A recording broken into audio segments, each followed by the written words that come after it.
following is a conversation with Stephen Schwarzman, CEO and co-founder of Blackstone, one of the world's leading investment firms with over $530 billion of assets under management. He's one of the most successful business leaders in history.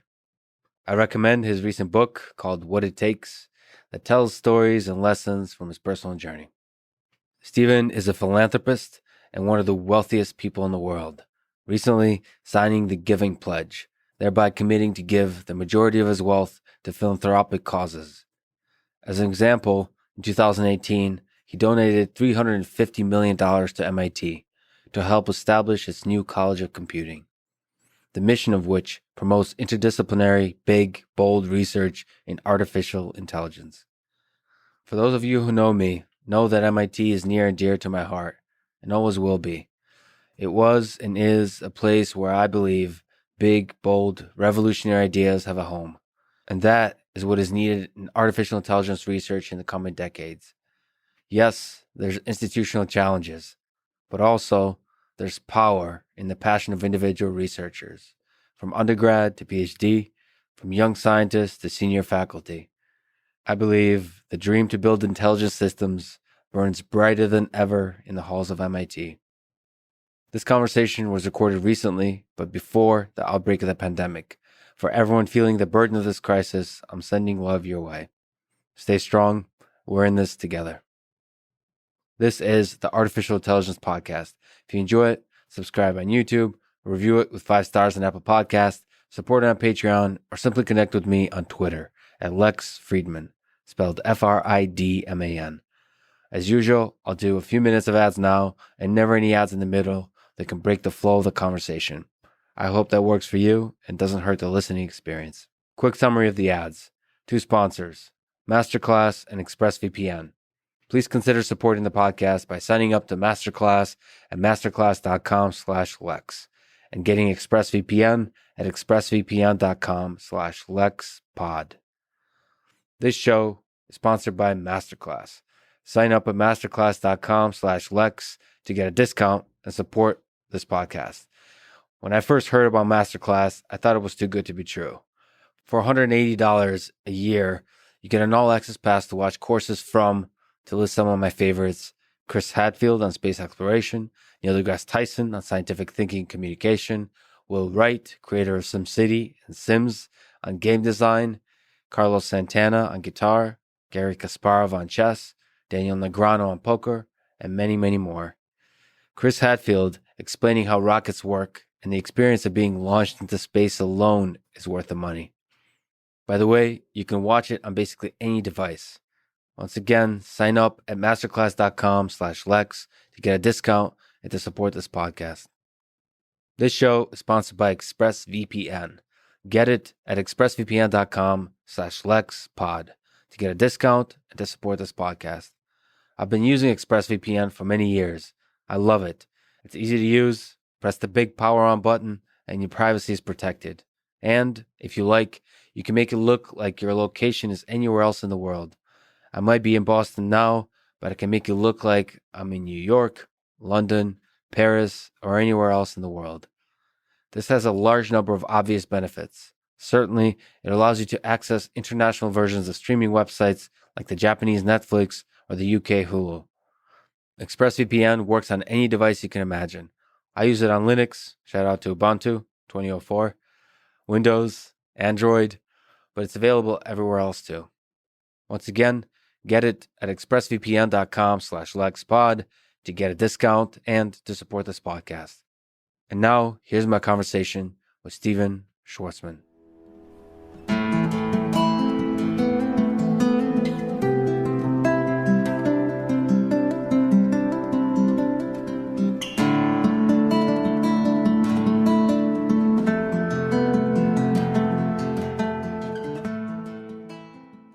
Let's start with a tough question. What idea do you believe, whether grounded in data or in intuition, that many people you respect disagree with you on? Well, there isn't all that much anymore since the world's so transparent. But one of the things I believe in, and put it in the book, what it takes is if you're going to do something, do something very consequential, do something that's quite large, if you can, that's unique. Because if you operate in that kind of space, when you're successful, it's a huge impact. The prospect of success enables you to recruit people who want to be part of that. And those type of large opportunities are pretty easily described.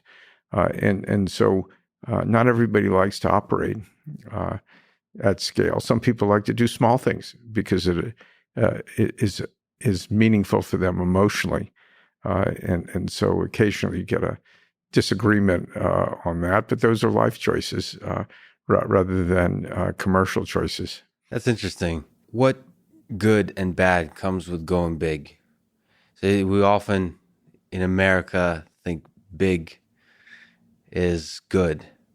What's the benefit? What's the cost in terms of just bigger than business, but life, happiness, the pursuit of happiness? Well, you do things that make you happy. It's not mandated, and everybody's different.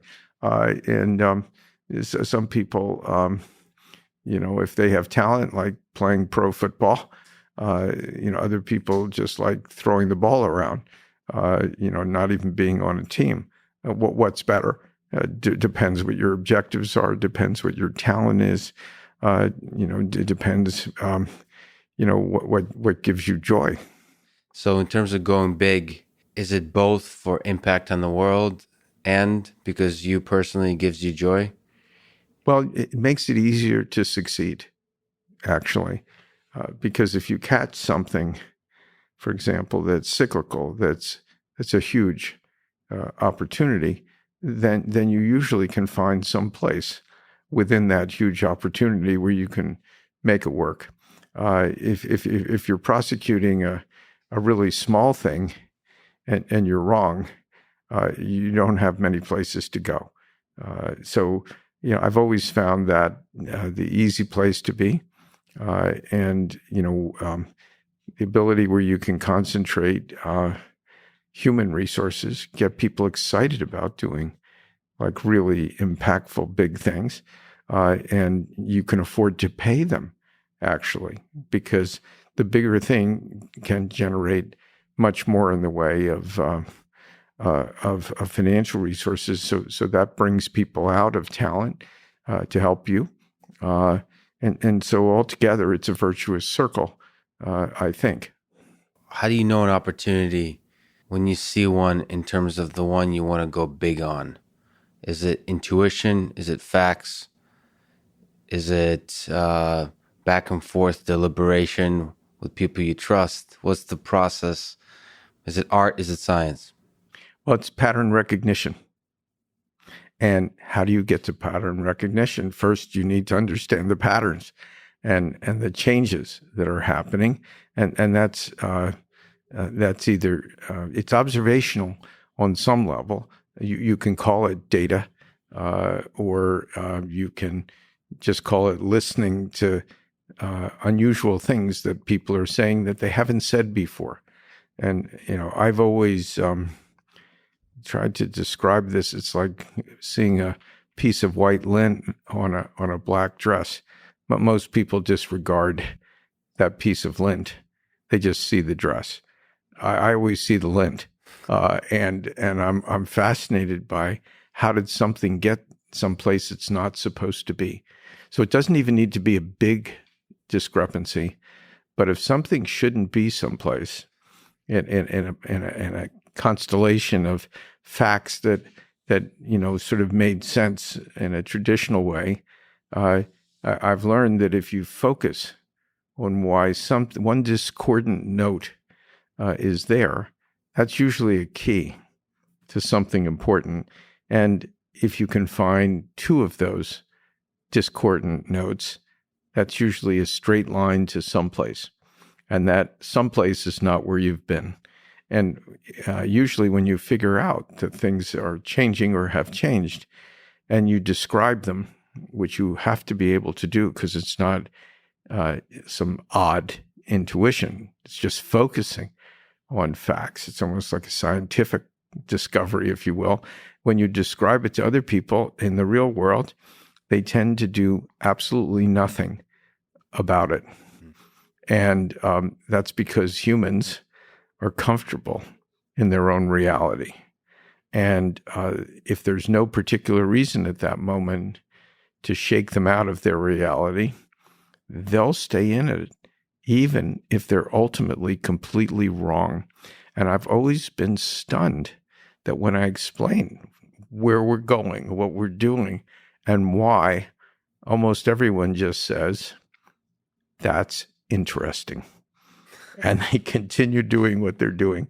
And so, I think it's pretty easy to do that, but what you need is a huge data set. So, before AI and people's focus on data, I've sort of been doing this mostly my whole life. I'm not a scientist. I'm not, let alone a computer scientist.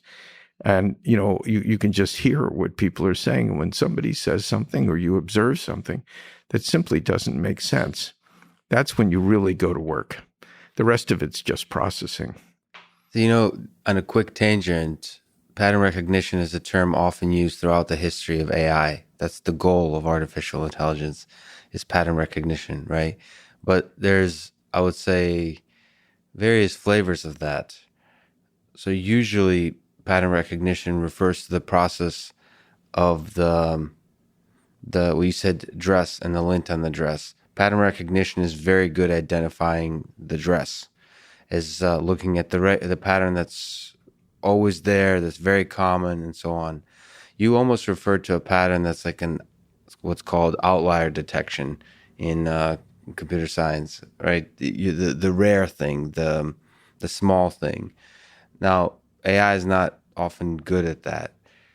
Do you, just almost philosophically, the kind of decisions you made in your life, based scientifically almost on data, do you think AI in the future will be able to do? Is it something that could be put down into code, or is it still deeply human? It's tough for me to say since I don't have domain knowledge in AI to know everything that could or might occur. I know, sort of in my own case, that most people don't see any of that. Right. I just assumed it was motivational,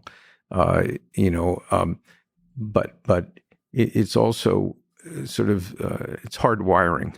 What are you wired or programmed to be finding or looking for? It's not what happens every day. That's not interesting, frankly. I mean, that's what people mostly do. I do a bunch of that too, because that's what you do in normal life. But I've always been completely fascinated by the stuff that doesn't fit. Or the other way of thinking about it, it's determining what people want without them saying it. That's a different kind of pattern. You can see everything they're doing.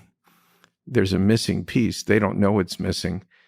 You think it's missing, given the other facts you know about them, and you deliver that, and then that becomes, sort of very easy to sell to them. To linger on this point a little bit, you've mentioned that in your family, when you were growing up, nobody raised their voice in anger or otherwise. And you said that this allowed you to learn to listen and hear some interesting things. Can you elaborate, as you have been, on that idea? What do you hear about the world if you listen?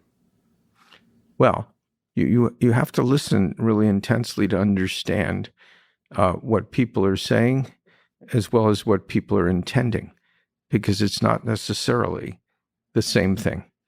And people mostly give themselves away, no matter how clever they think they are. Particularly if you have the full array of inputs. In other words, if you look at their face, you look at their eyes, which are the window on the soul, it's very difficult to conceal what you're thinking. You look at facial expressions and posture. You listen to their voice, which changes. Um, when you're talking about something you're comfortable with or not. Are you speaking faster?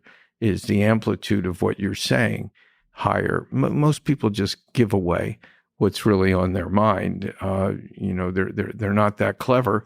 They're busy spending their time thinking about what they're in the process of saying. And so if you just observe that, not in a hostile way, but just in an evocative way, and just let them talk for a while, they'll more or less tell you almost completely what they're thinking, even the stuff they don't want you to know. And once you know that, of course, it's sort of easy to play that kind of game because they've already told you everything you need to know. And so it's easy to get to a conclusion, if there's meant to be one, an area of common interest, since you know almost exactly what's on their mind. And so that's an enormous advantage, as opposed to just walking in someplace and somebody telling you something and you believing what they're saying. There are so many different levels of communication. So a powerful approach to life you discuss in the book on the topic of listening and really hearing people is figuring out what the biggest problem bothering a particular individual or group is and coming up with a solution to that problem and presenting them with a solution, right? In fact, you brilliantly describe a lot of simple things that most people just don't do. It's kind of obvious. Find the problem that's bothering somebody deeply. And as you said, I think you've implied that they will usually tell you what the problem is. But can you talk about this process of seeing what the biggest problem for a person is, trying to solve it, and maybe a particularly memorable example? Yeah, sure. If you know you're going to meet somebody, there are two types of situations: chance meetings, and the second is you're going to meet somebody. So let's take the easiest one, which is you're going to meet somebody, and you start trying to make pretend you're them. It's really easy. What's on their mind? What are they thinking about in their daily life? What are the big problems they're facing? So if they're, to make it a really easy example, make pretend, they're like president of the United States. Doesn't have to be this president. It could be any president. So you sort of know what's more or less on their mind because the press keeps reporting it. And you see it on television, you hear it, people discuss it. So if you're going to be running into somebody in that kind of position, you sort of know what they look like already. You know what they sound like. You know what their voice is like, and you know what they're focused on. And so if you're going to meet somebody like that, what you should do is take the biggest unresolved issue that they're facing and come up with a few interesting solutions that basically haven't been out there, or that you haven't heard anybody else was thinking about. So just to give you an example, it was sort of in the early 1990s, and I was invited to something at the White House, which was a big deal for me because I was like, a person from no place, and I had met the president once before, because it was President Bush, because his son was in my dormitory. So I had met him at Parents' Day. I mean, it's just like the oddity of things. So I knew I was going to see him because, that's where the invitation came from. And so there was something going on, and I just thought about, 2 or 3 ways to approach that issue. And, at that point I was separated, and so I had brought a date to the White House, and so I saw the president, and we sort of went over in a corner for about 10 minutes and discussed whatever this issue was. And I later, went back to my date. It was a little rude, but it was meant to be confidential conversation, and I barely knew her. She said, "What were you talking about all that time?" I said, "Well, there's something going on in the world, and I've thought about different ways of perhaps approaching that. And he was interested. And the answer is, of course, he was interested. Why wouldn't he be interested? There didn't seem to be an easy outcome. And so, conversations of that type, once somebody knows you're really thinking about what's good for them and good for the situation, it has nothing to do with me. I mean, it's really about being in service, to the situation. Then people trust you, and they'll tell you other things because they know your motives are basically very pure. You're just trying to resolve a difficult situation or help somebody do it. So these types of things, that's a planned situation. That's easy. Sometimes you just come upon somebody and they start talking, and that requires like different skills. You can ask them, "What have you been working on lately? What are you thinking about?" You can ask them, has anything been particularly difficult? Any you can ask them. Most people, if they trust you for some reason, they'll tell you. And then you have to instantly go to work on it. And, that's not as good as having some advanced planning, but almost everything going on is like out there. And people who are involved with interesting situations, they're playing in the same ecosystem. They just have different roles in the ecosystem. You can do that with somebody who owns a pro football team that loses all the time. We specialize in those in New York. And you already have analyzed why they're losing, right? Inevitably, it's because they don't have a great quarterback, they don't have a great coach, and they don't have a great general manager who knows how to hire the best talent. Those are the three reasons why a team fails, right? Because there are salary caps. So every team pays the same amount of money for all their players. So it's got to be those three positions. So if you're talking with somebody like that, inevitably, even though it's not structured, you'll know how their team's doing, and you'll know pretty much why. And if you start asking questions about that, they're typically very happy to talk about it because they haven't solved that problem. In some cases, they don't even know that's the problem. It's pretty easy to see it. So, I do stuff like that, which I find is intuitive as a process, but, leads to really good results. Well, the funny thing is, when you're smart, for smart people, it's hard to escape their own ego and the space of their own problems, which is what's required to think about other people's problems. It requires for you to let go of the fact that your own problems are all important, and then to talk about I think, while it seems obvious, and I think quite brilliant, it's a difficult leap for many people, especially smart people, to truly empathize with the problems of others. Well, I have a competitive advantage, which is I don't think I'm so smart. That's good. It's not a problem for me. Well, the truly smartest people I know say that exact same thing. Yeah, being humble is really useful competitive advantage, as you said. How do you stay humble?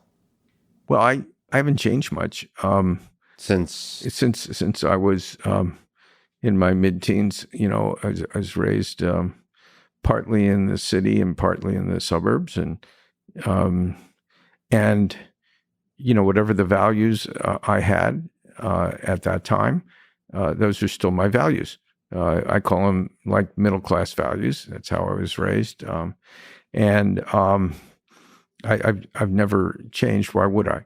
That's who I am. And so the accoutrement of the rest of your life has got to be put on the same, like solid foundation of who you are. Because if you start losing who you really are, who are you? So I've never had the desire to be somebody else. I just do other things now that I wouldn't do as a, sort of as a middle-class kid from Philadelphia. I mean, my life has morphed on a certain level, but part of the strength of having integrity of personality is that you can remain in touch with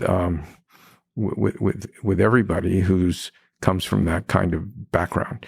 And even though I do some things that aren't like that, in terms of people I'd meet or situations I'm in, I always look at it through the same lens. And that's very psychologically comfortable and doesn't require me to make any real adjustments in my life. And I just keep plowing ahead. There's a lot of activity and progress in recent years around effective altruism. I wanted to bring this topic with you because it's an interesting one from your perspective.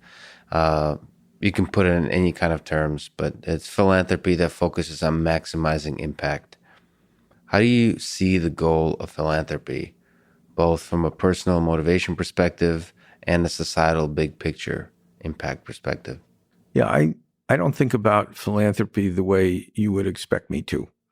Okay, I look at sort of solving big issues, addressing big issues, starting new organizations to do it, much like we do in our business.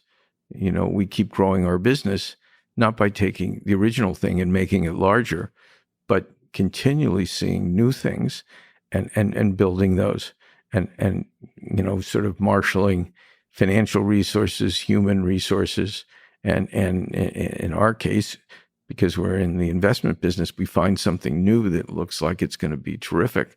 And we do that, and it works out really well.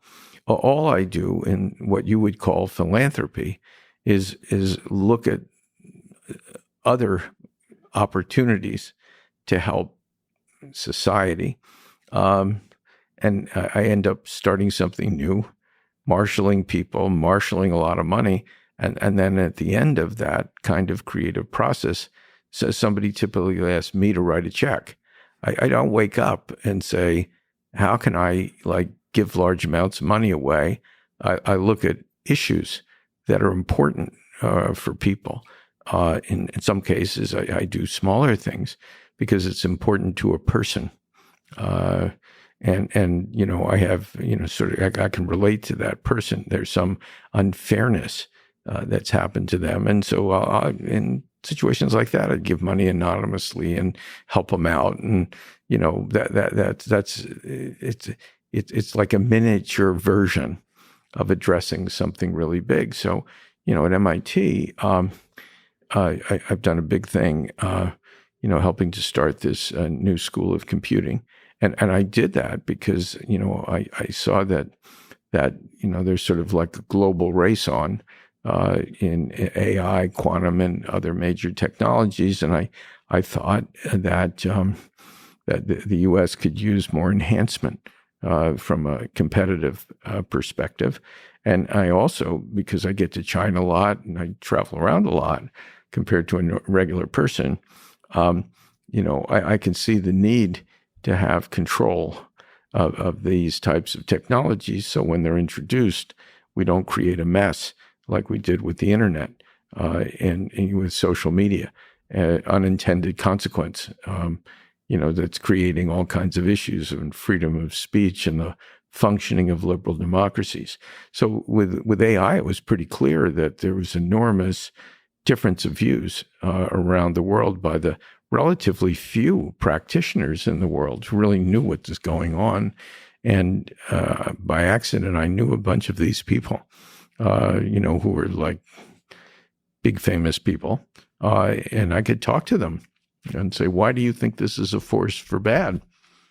And someone else, why do you feel this is a force for good?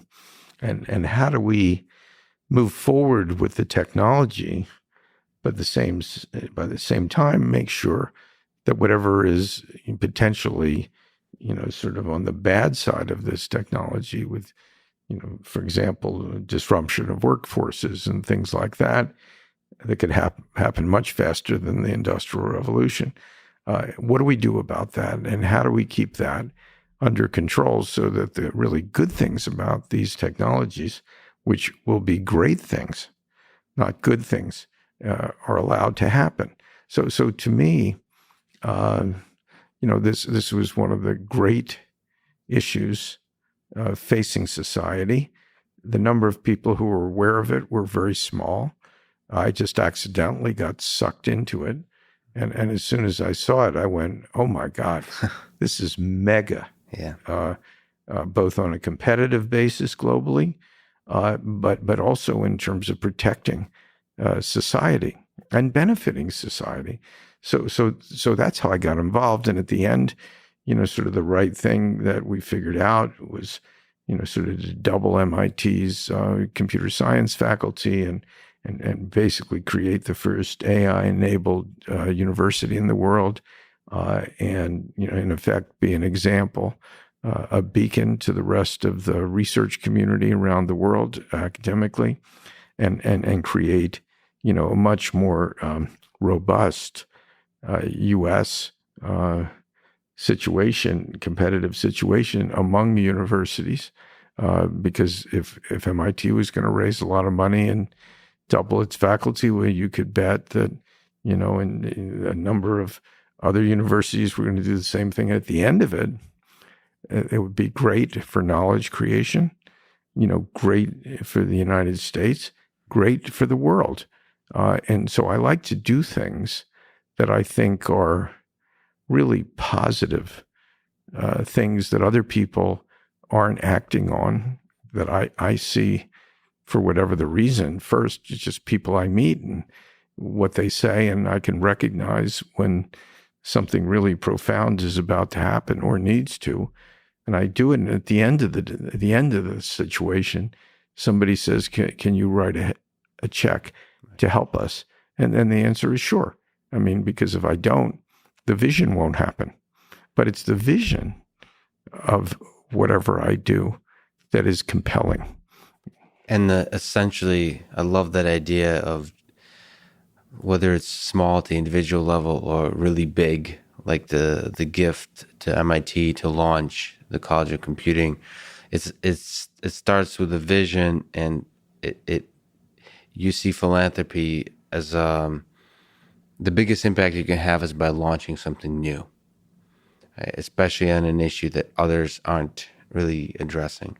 And I also love the notion, and you're absolutely right, that there's other universities, Stanford, CMU, I'm looking at you, that would essentially, the seed will create it'll have a ripple effect that potentially might help US be a leader or continue to be a leader in AI, this potentially very transformative research direction. Just to linger on that point a little bit, what is your hope long-term for the impact the college here at MIT might have in the next 5, 10, even 20, or let's get crazy, 30, 50 years? Well, it's very difficult to predict the future when you're dealing with knowledge production and creativity.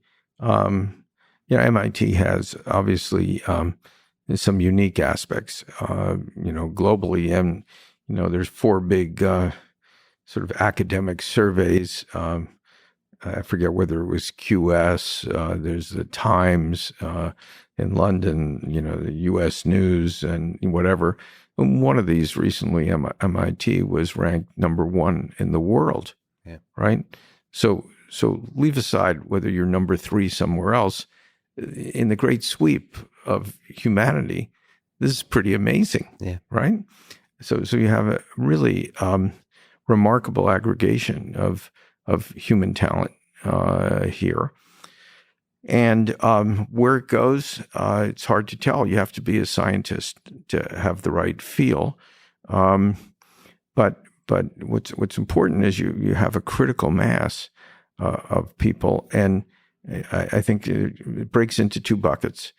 One is scientific advancement, and if the new college can help, sort of either serve as a convening force within the university, or help sort of coordination and communication among people, that's a good thing.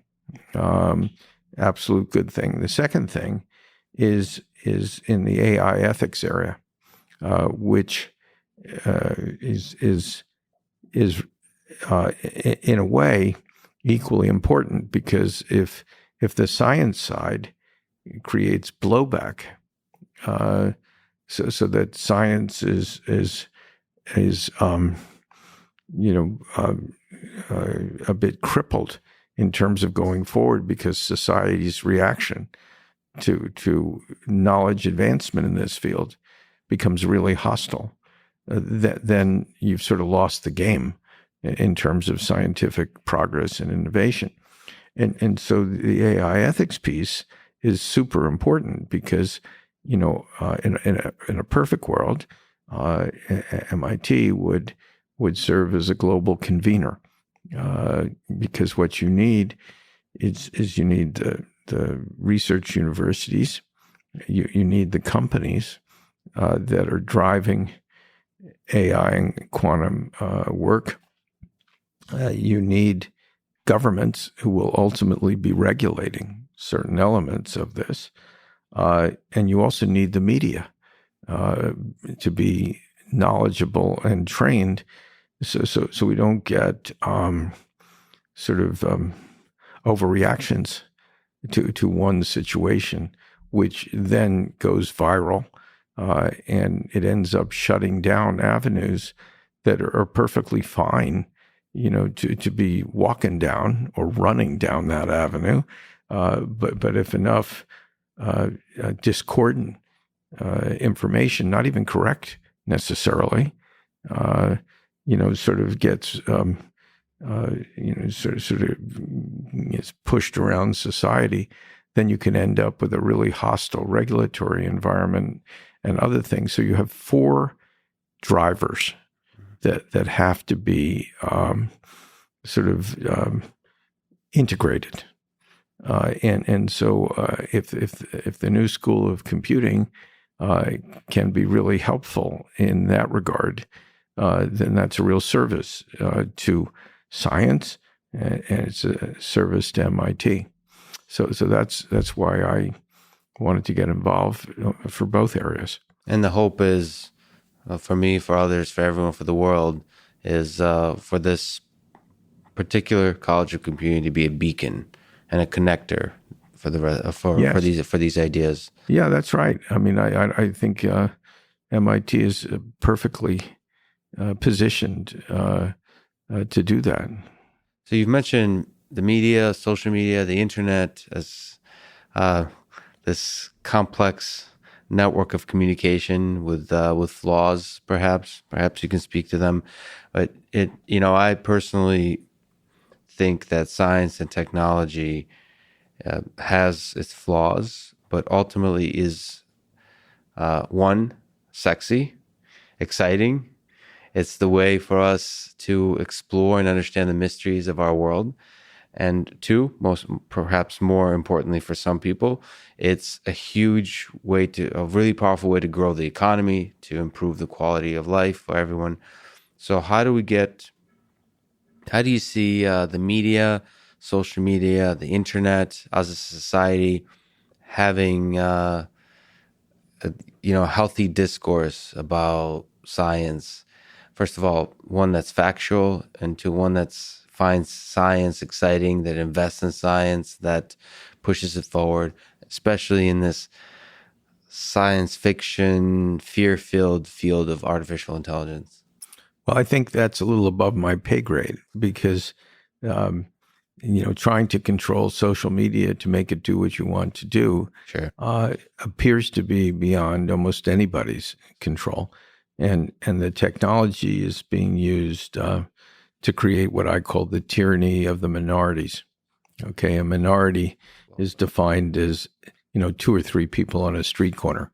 Doesn't matter what they look like. It doesn't matter where they came from. They're united by that one issue that they care about, and their job is to enforce their views on the world.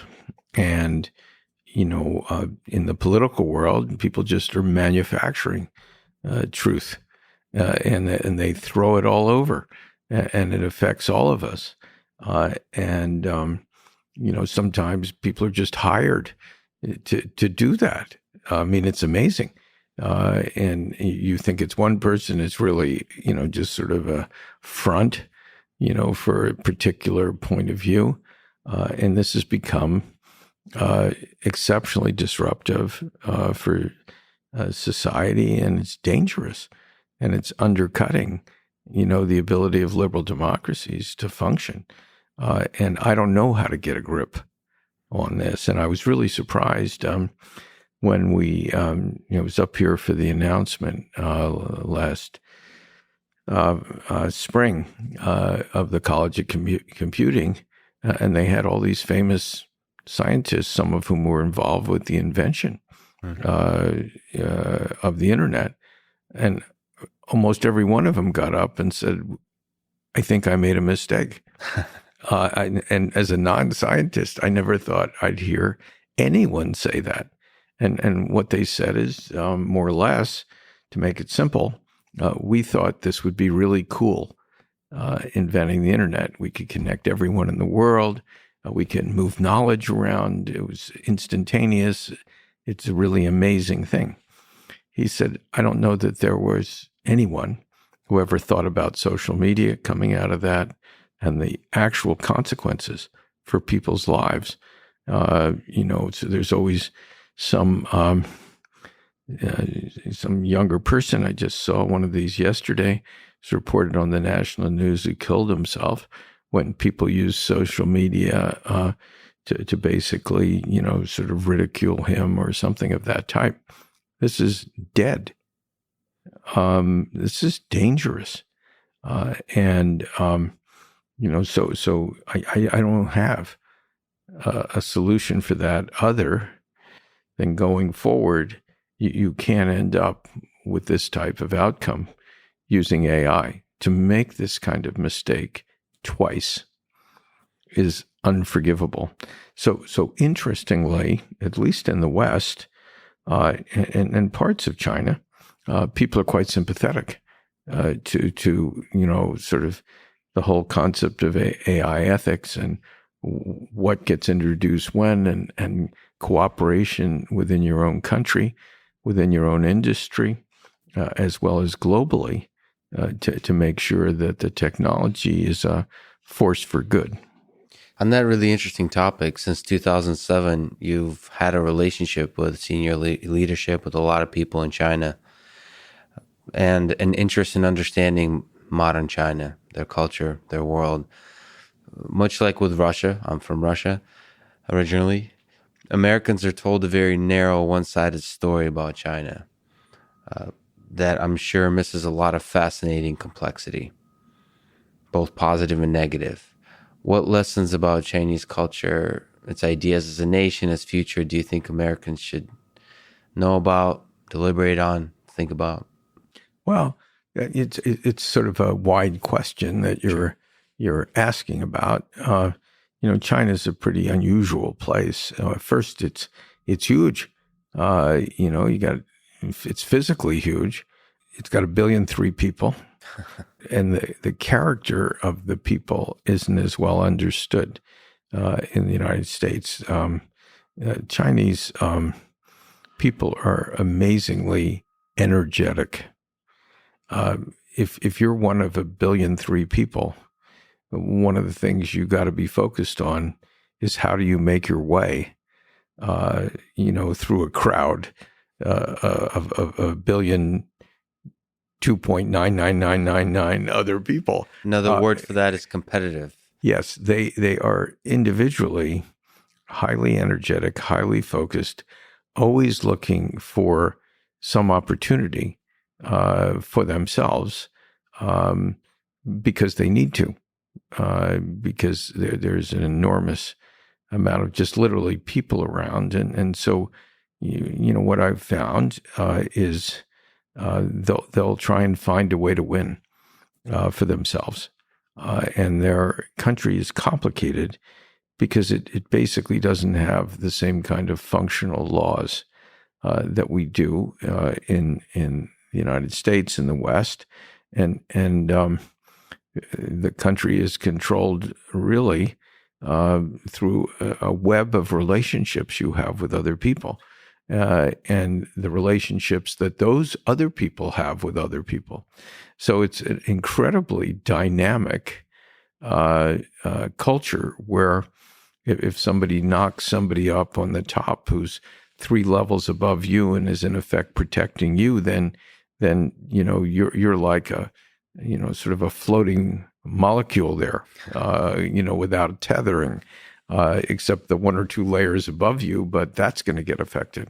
So it's a very dynamic system, and getting people to change is not that easy, because if there aren't really functioning laws, it's only the relationships that everybody has. And so when you decide to make a major change and you sign up for it, something is changing in your life. There won't necessarily be all the same people on your team. And that's a very high risk enterprise. So when you're dealing with China, it's important to know almost what everybody's relationship is with somebody. So when you suggest doing something differently, you line up these forces. In the West, it's usually you talk to a person and they figure out what's good for them. It's a lot easier. And in that sense, in a funny way, it's easier to make change in the West, just the opposite of what people think. But once the Chinese system adjusts to something that's new, everybody's on the team. It's hard to change them, but once they're changed, they are incredibly focused in a way that it's hard for the West to do in a more individualistic culture. So there are all kinds of fascinating things. One thing that might interest the people who are listening, who are more technologically based than some other group. I was with one of the top people in the government a few weeks ago, and he was telling me that every school child in China is going to be taught computer science. Now imagine 100% of these children. This is such a large number of human beings. Now, that doesn't mean that every one of them will be good at computer science, but if it's sort of like in the West, if it's like math or English, everybody's going to take it. Yes. Not everybody's great at English. They don't write books. They don't write poetry. And not everybody's good at math. Somebody like myself, I sort of evolved to the 3rd grade and I'm still doing flashcards. I didn't make it further in math. But imagine everybody in their society is going to be involved with computer science. I just even pause on that. I think computer science involves, at the basic beginner level, programming, and the idea that everybody in the society would have some ability to program a computer is incredible. For me, it's incredibly exciting, and I think that should give the United States pause and consider what talking about sort of philanthropy and launching things. There's nothing like launching, sort of investing in the youth, the education system, because that's where everything launches. Yes. Well, we've got a complicated system because we have over 3,000 school districts around the country. China doesn't worry about that as a concept. They make a decision at the very top of the government that that's what they want to have happen, and that is what will happen. And we're really handicapped by this distributed, power in the education area. Although some people involved with that area will think it's great, but you would know better than I do. What percent of American children have computer science exposure? My guess, no knowledge, would be 5% or less.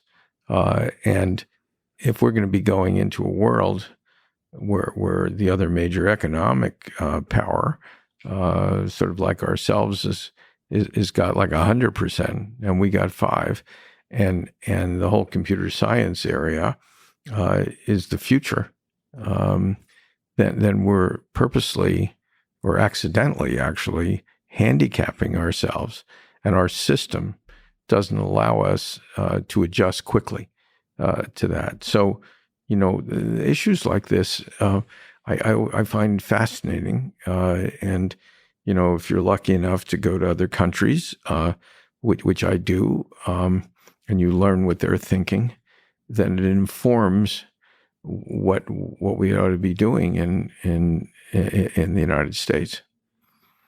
So the current administration, Donald Trump, has released an executive order on artificial intelligence. Not sure if you're familiar with it.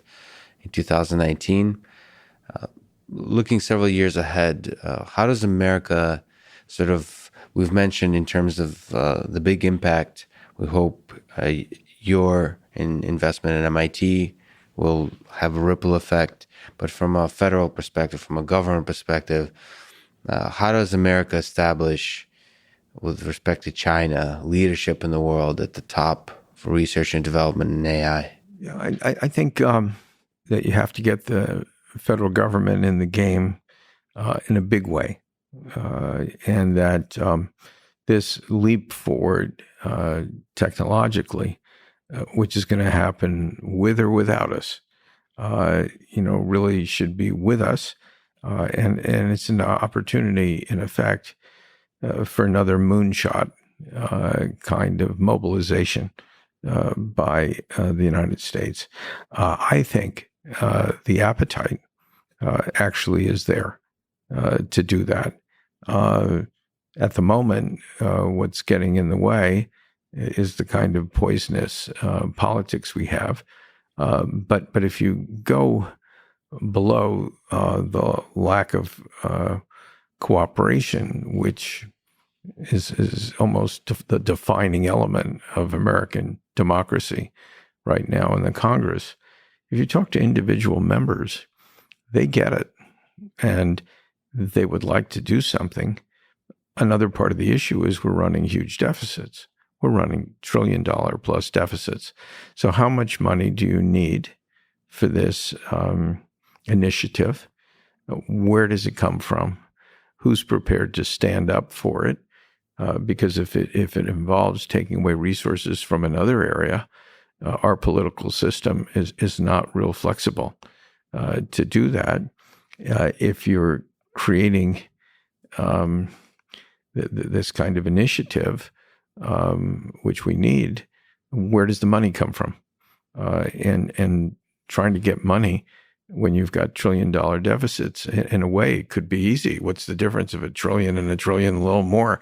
But it's hard with the mechanisms of Congress. But what's really important is this is not an issue that is unknown, and it's viewed as a very important issue. And there's almost no one in the Congress, when you sit down and explain what's going on, who doesn't say, we've got to do something. Let me ask the impossible question. So if, you didn't endorse Donald Trump, but after he was elected, you have given him advice, which seems to me a great thing to do, no matter who the president is, to positively contribute to this nation by giving advice. And yet you've received a lot of criticism for this. So on the previous topic of science and technology and government, how do we have a healthy discourse, give advice, get excited conversation with the government about science and technology without it becoming politicized? Well, it's very interesting. So when I was young, before there was a moonshot, we had a president named John F. Kennedy from Massachusetts here. And in his inaugural address as president, He asks not what your country can do for you, but what you can do for your country. Now, we had a generation of people, my age, basically people who grew up with that credo. Sometimes you don't need to innovate. You can go back to basic principles, and that's a good basic principle. What can we do? Americans have GDP per capita of around $60,000. It's not equally distributed, but it's big. People have, I think, an obligation to help their country. And I do that. And apparently I take some grief from some people, who project on me things I don't even vaguely believe. But I'm like quite simple. I tried to help the previous president, President Obama. He was a good guy, and he was a different party. And I tried to help President Bush, and he's a different party. And I sort of don't care that much about what the parties are. I care about, even though I'm a big donor for the Republicans, but it's what motivates me is, what are the problems we're facing? And can I help people get to, sort of a good outcome that'll stand any test? But we live in a world now where, sort of the filters and the hostility is so unbelievable. In the 1960s, when I went to school in the university, I went to Yale. We had like so much stuff going on. We had a war called the Vietnam War. We had, sort of black power starting, and we had a sexual revolution with the birth control pill.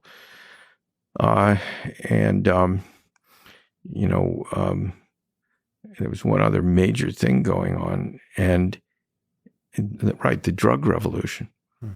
There hasn't been a generation that had more stuff going on in a 4-year period than my era.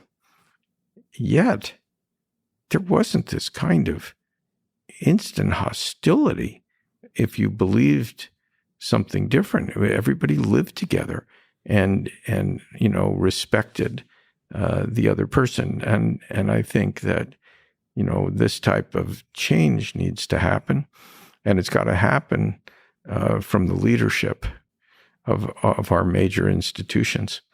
And I don't think that leaders can be bullied by people who are against, sort of the classical version of free speech and letting open expression and inquiry. That's what universities are for, among other things, Socratic methods. And so I have, in the midst of this like onslaught of oddness, I believe in still the basic principles, and we're going to have to find a way to get back to that. And that doesn't start with the people, sort of in the middle to the bottom who are using, these kinds of screens to shout people down and create an uncooperative environment. It's got to be done at the top with core principles that are articulated. Ironically, if people don't sign on to these kind of core principles where people are equal and speech can be heard, and you don't have these enormous shout down biases subtly or out loud, then they don't belong at those institutions. They're violating the core principles, and that's how you end up making change. But you have to have courageous people who are willing to lay that out for the benefit of not just their institutions, but for society as a whole. So I believe that will happen, but it needs the commitment of senior people to make it happen. Courage. And I think for such great leaders, great universities, there's a huge hunger for it. So I'm too very optimistic that it will come. I'm now personally taking a step into building a startup, first time, hoping to change the world, of course. There are thousands, maybe more, maybe millions of other first-time entrepreneurs like me.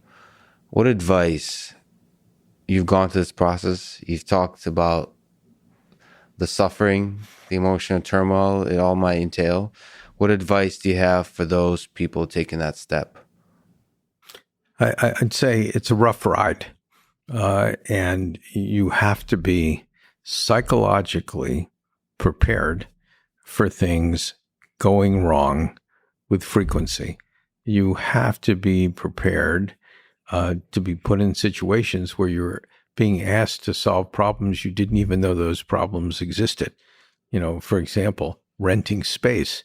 It's not really a problem unless you've never done it. You have no idea what a lease looks like, right? You don't even know the relevant rent and, in a market. So everything is new. Everything has to be learned. What you realize is that it's good to have other people with you who've had some experience in areas where you don't know what you're doing. Unfortunately, an entrepreneur starting doesn't know much of anything, so everything is something new. Yeah. And I think it's important not to be alone because it's sort of overwhelming, and you need somebody to talk to other than a spouse or a loved one. Because even they get bored with your problems. And so, getting a group, if you look at Alibaba, Jack Ma was telling me they basically were like at financial death's door at least twice. And, the fact that it wasn't just Jack, I mean, people think it is because of, he became the sort of public face and the driver. But a group of people who can give advice, share situations to talk about, that's really important. And that's not just referring to the small details like renting space. No. It's also the psychological burden. Yeah. And, because most entrepreneurs at some point question what they're doing because it's not going so well, or they're screwing it up and they don't know how to unscrew it up. Because we're all learning, and it's hard to be learning, when there are like 25 variables going on. If you're missing 4 big ones, you can really make a mess. And so the ability to in effect have either an outsider who's really smart that you can rely on for certain type of things, or other people who are working with you on a daily basis. It's most people who haven't had experience believe in the myth of the one great person, makes outcomes, creates outcomes that are positive. Most of us, it's not like that. If you look back over a lot of the big successful tech companies, it's not typically one person. And you will know these stories better than I do because it's your world, not mine. But even I know that almost every one of them had 2 people. I mean, if you look at Google, that's what they had. And that was the same at Microsoft at the beginning. And, it was the same at Apple.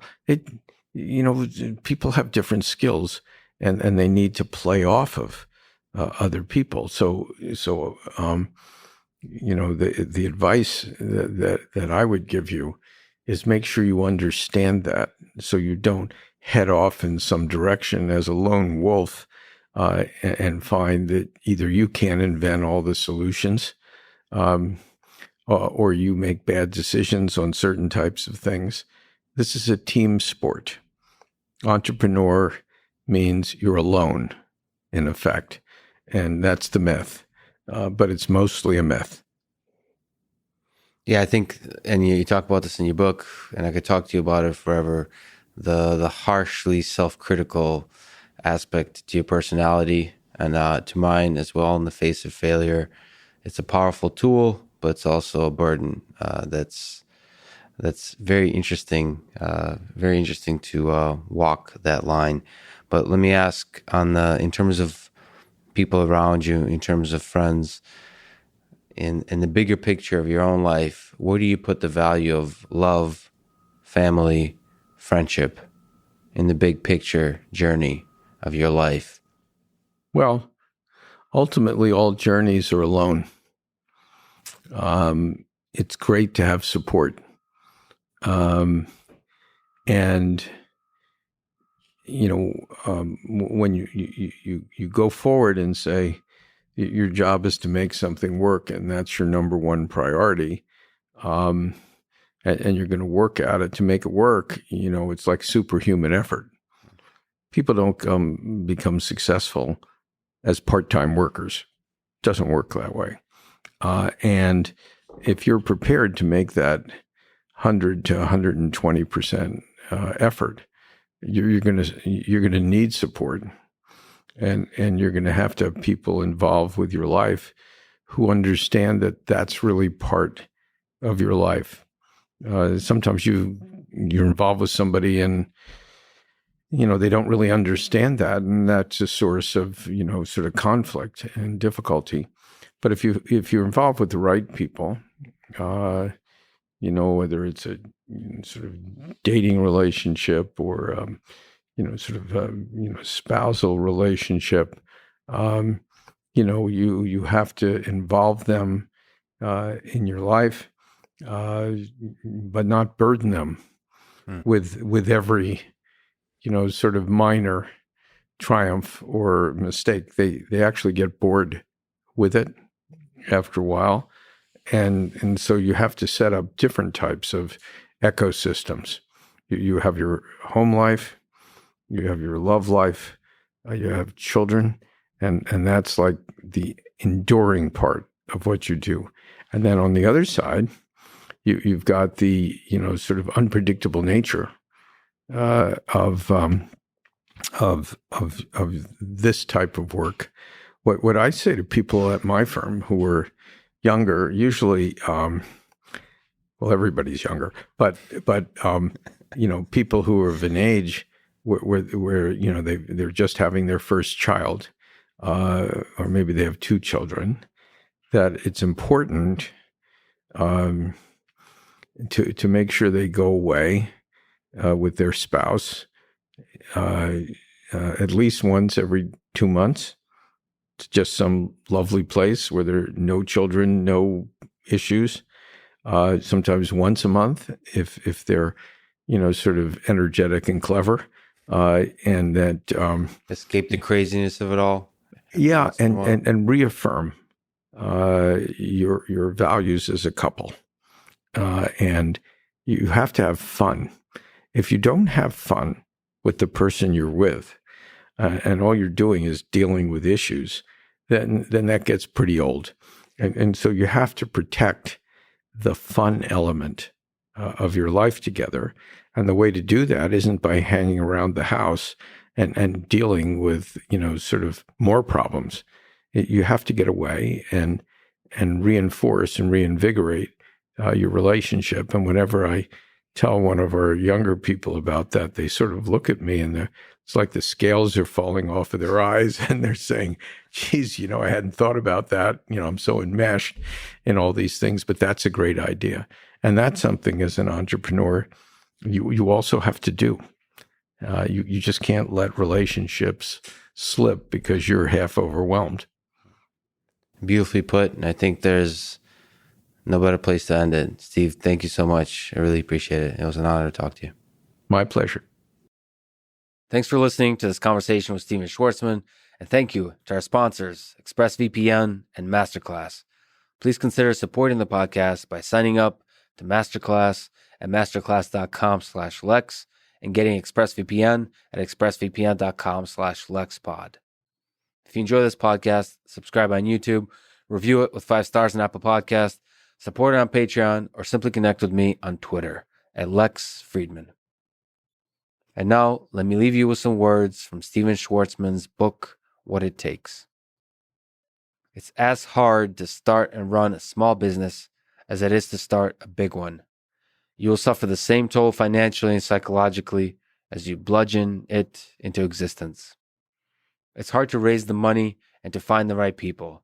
So if you're going to dedicate your life to a business, which is the only way it will ever work, you should choose one with the potential to be huge. Thank you for listening and hope to see you next time.